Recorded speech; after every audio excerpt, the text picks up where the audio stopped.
All right, the Detroit Lions lose 46-25. They got 21. They should force to give up the controller and let somebody else on the sticks. But let's talk about it. Hit that subscribe button, bell icon button, share the video. And I'm going to start off on a positive note with a couple positive things from the game. The Lions got smart. They pulled Stafford when the game was out of reach. Usually they'd be running that dude into the ground. Other thing I noticed, Austin Bryant can play. He made a couple solo tackles on Derrick Henry that was like, it had me like, wow. But check out our post-game reaction playlist through the good, the bad, anything in between, the ugly. We're going to talk about the Lions. And as far as the score, 21 points difference, the game didn't seem that bad from the Lions, all right? The thing that really hurt them was the fumble by T.J. Hockenson, which was actually a fumble. And that really turned the tide away because they was coming down to score.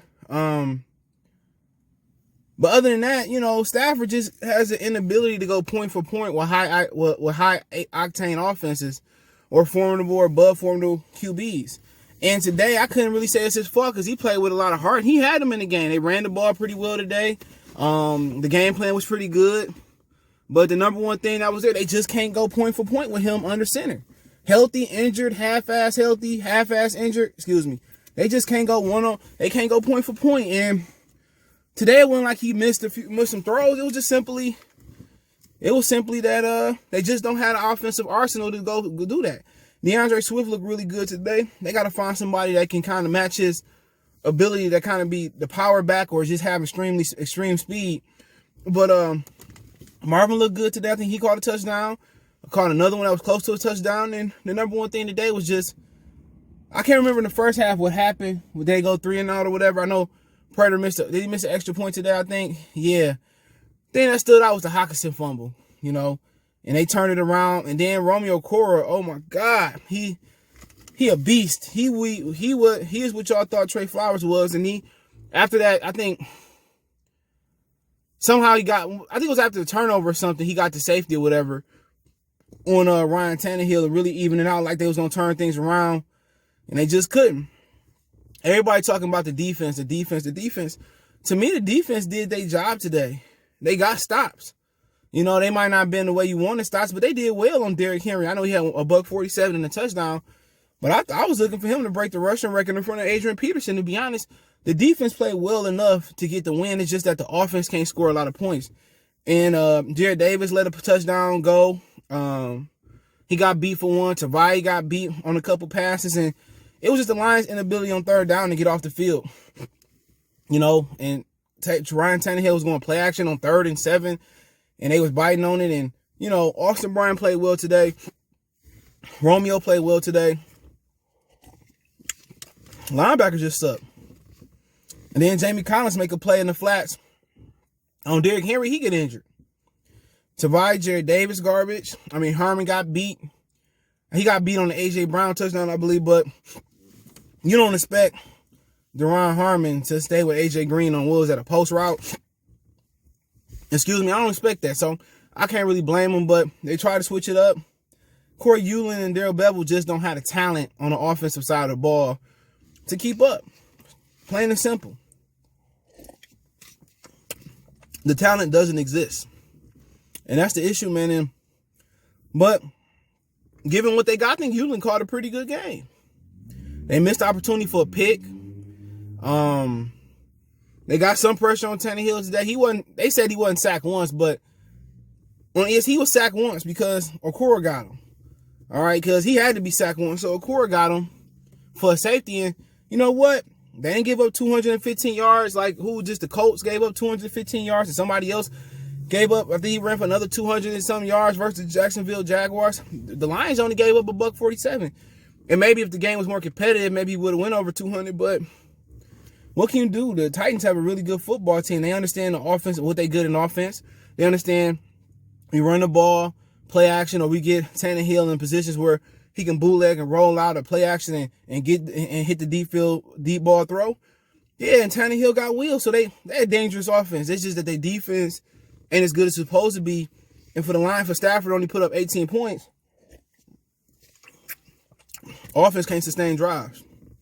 So when you got a quarterback who can't sustain drives, just like Tennessee, When they had a quarterback that can't sustain drives, we got to get a running game, or we got to get explosive players that can erase the ability to sustain drives. That's what made Kansas City so deadly, because they can sustain drives running the ball, especially when they Williams got to come back next year.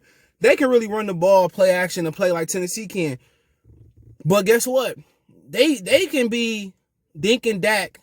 Hopefully Dak get well too.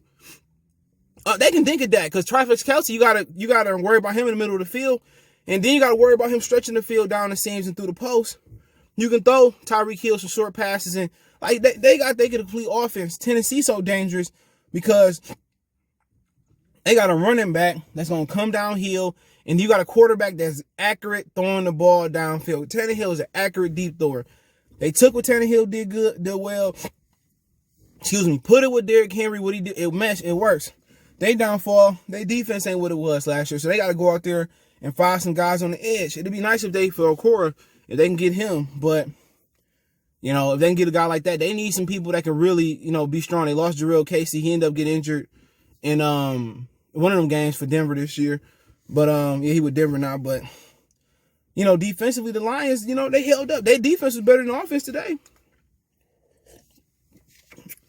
Offense can't put no points up. Can't put no points up at all, man. And that's the problem, man. That's why we couldn't beat Green Bay. Stafford couldn't sustain drives. Like I said, when we got a quarterback that can't sustain drives, either you go into a game management mode, we're going to run the ball, and then play action and go deep like Tennessee, or we're going to get explosive athletes to that where we can just give them the ball and they can go for a 70, 80-yard touchdown. The Lions don't have any of those, and never had. They used to be explosive when they having Calvin Johnson, when they was behind 3 or 4 touchdowns or 10, 15 points. Then they want to go down the field. The Lions lack explosive plays. They lack the elite running game they need to go with Stafford. So, they can't put up points. You just look at it, man. Offensively, who they really got that's going to stretch the field? Other than DeAndre Swift, he can handle the ball. He gives some juice. They don't have elite athletes.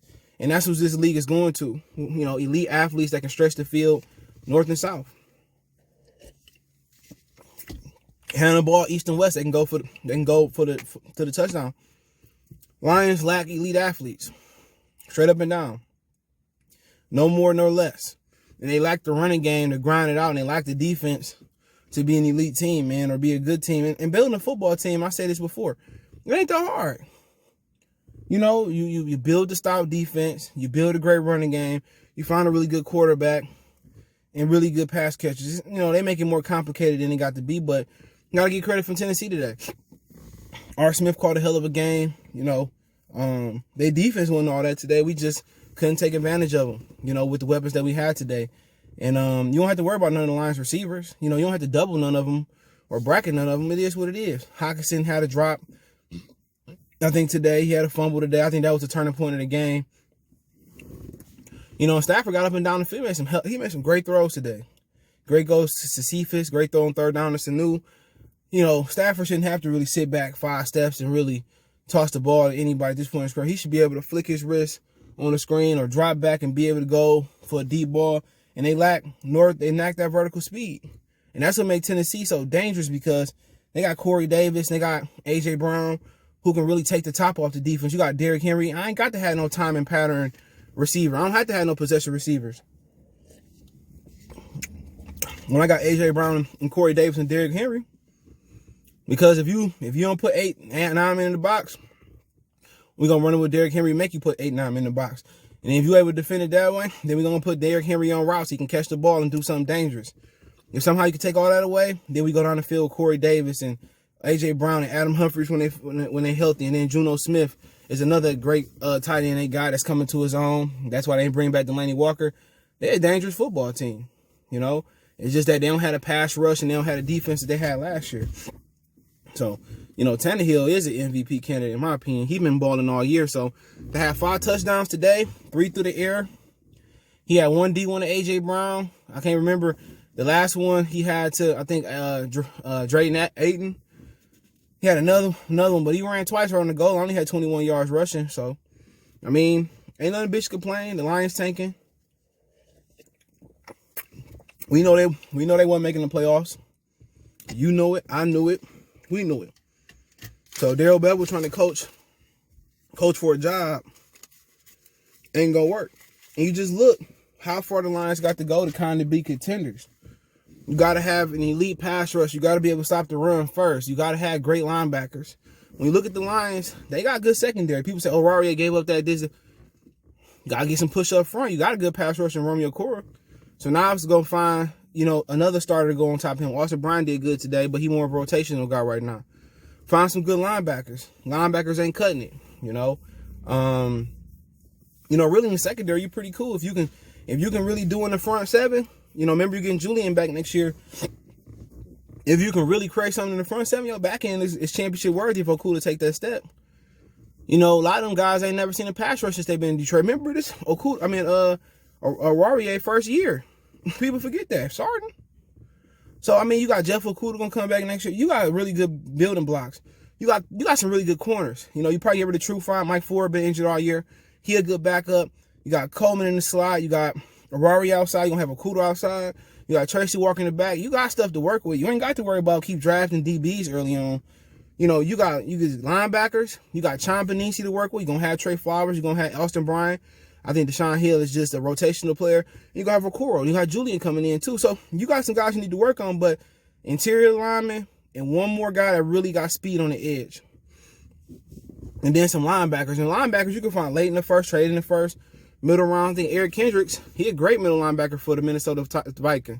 He went late first. But, we got plenty of time to talk about what they can do better. But I wasn't surprised how this game went, and then Chase Daniels came in there. It wouldn't surprise me at all. Tennessee a good game, good team. They put up almost 50 points in us. It don't surprise me. But, hey, let me know what you guys think. Don't forget me on Facebook, Instagram, Twitter. You can reach out if you have a business question, inquiry, sponsorship, video quest. All our social media links description. Twitter's the fastest way than Facebook and Instagram. We also got a Facebook group. Want to make a donation to the channel? Cash App CJ Good 313. That's in the description. PayPal link in the description as well. Best way to donate is share the video. Appreciate the love, support. One time for the one time we gone.